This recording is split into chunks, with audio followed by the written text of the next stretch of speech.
Hey everyone. In today's video, we're going to see about sentiment analysis using Euphoria series data.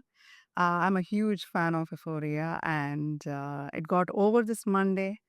After watching the last episode, I was completely devastated and I couldn't come out of it. So, in order to get the closure, I just took the data and wanted to do something with it.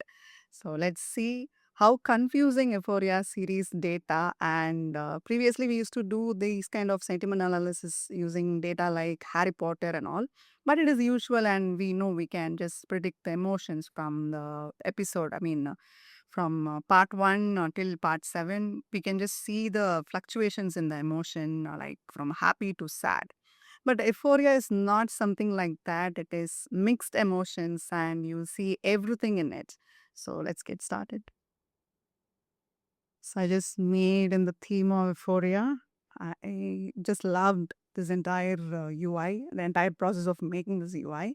So we have like 3 seasons and I think like 24 episodes. That's how, that much data I can able to collect it. For this particular series, I took data from online sources where it had description and genre. So I just summed up everything and picked up the iconic words and sentences. So I just took everything and jumbled all of it for each season separately. So let's just explore how I just did this. Explore the emotions. So data collection part have done, and I just cleaned everything with help of stop words removal, those things. The regular cleaning part.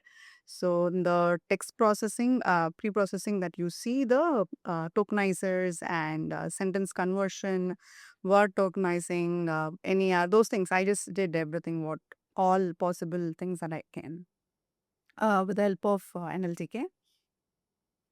And mostly the character from Rue, where it had like too many dialogues and iconic dialogues were there. So I took all that.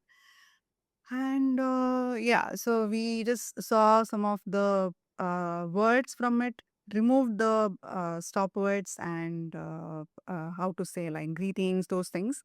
So from that, we have like clean data and the collection of emotions, which is like classified into multiple emotions like sadness. We have fear in that, anger in that, and joy. So these are the classifications, but it is not like usual emotions where we used to see in sentiment analysis. We have like plenty of emotions. That is why I just wanted to explore this particular data because we have like so many variations in same emotion. Like happy, it is like joy, and we have like a lot of relevant happiness emotions that we have, like kindness and happy and relieved or fulfilled. Those things are there. So I just grouped everything with joy and those things. So yeah.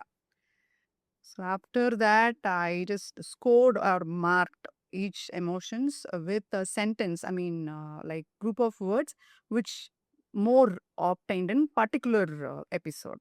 So that is how I grouped. So if you go and see the dashboard, so you can see it is not the something like elevating from sadness to happiness or happiness to sadness. It is not that. It is of everything that you see here. So when you notice, so for love we have pink shade and it is there.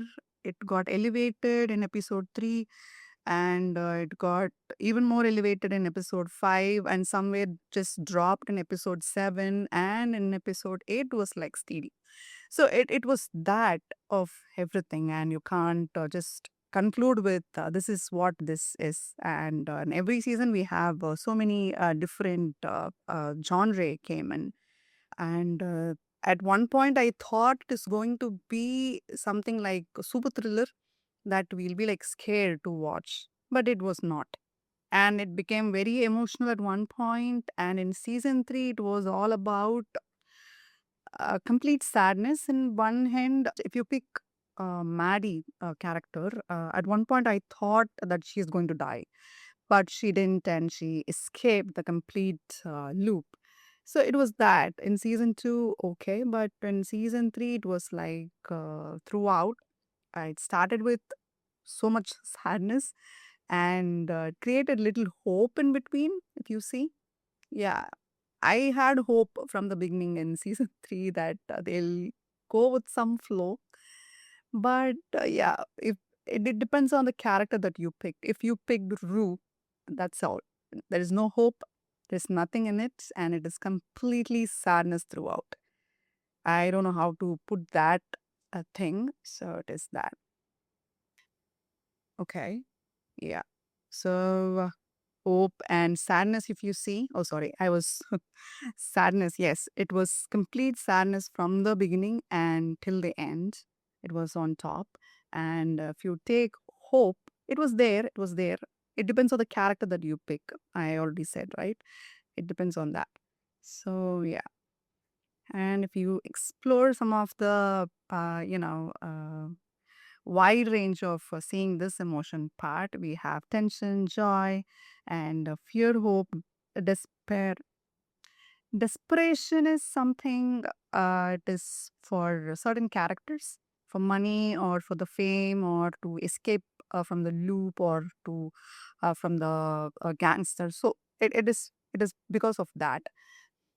And one conclusion that I can make after exploring this data is sadness is everywhere. Sadness. So I can't completely say it is sadness, but there were happiness for certain characters and really sad for a particular character.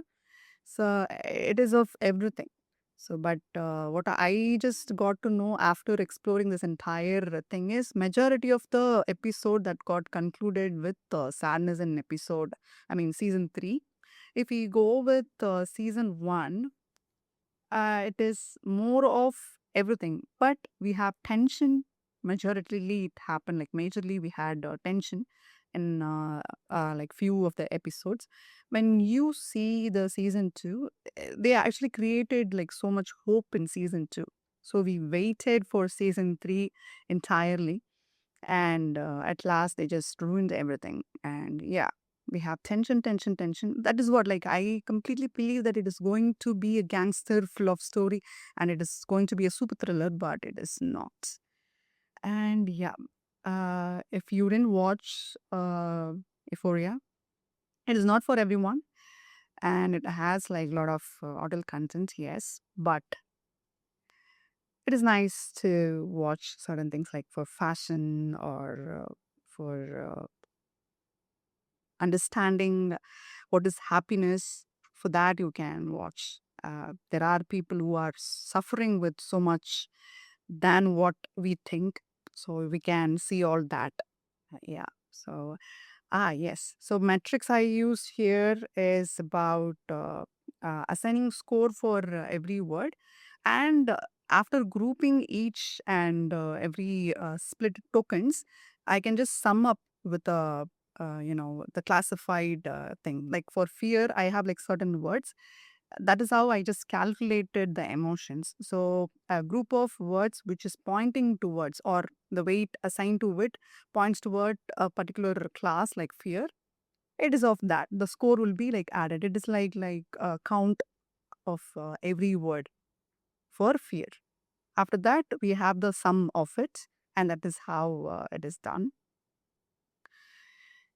Yeah. So here, if you see the text input and output, and probability of happening these things. So we have the score for each and every emotions, and that is how the strength is calculated. So these are like different algorithm and techniques that I've tried, which concluded for each episodes, which is calculated for each episode. Sorry. And I have the accuracy based on the scores that calculated with using words assigned for every token, and F1 score obviously. And Cohen's Kappa is something I never tried, but it was there, so I included that. I didn't add much change. Good to go with accuracy, like most probably, like just go with accuracy mostly. And emotional arc correlation, which I calculated for every episodes. So this is what you can see the a correlation matrix kind of. Yeah, and that's it.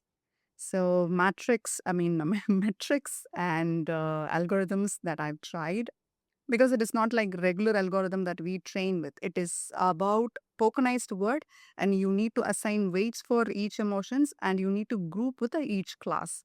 And at last, you will see the total score for it, and you can assign the strength for each class. And with that, we can explore visually what is what and which emotion is getting more. For the particular, here it is episode, it may be different for other things. You can just give a try for these kind of algorithms, and that's it. That's all I have for today. I hope this video finds you well. See you all next video. Thanks. Bye.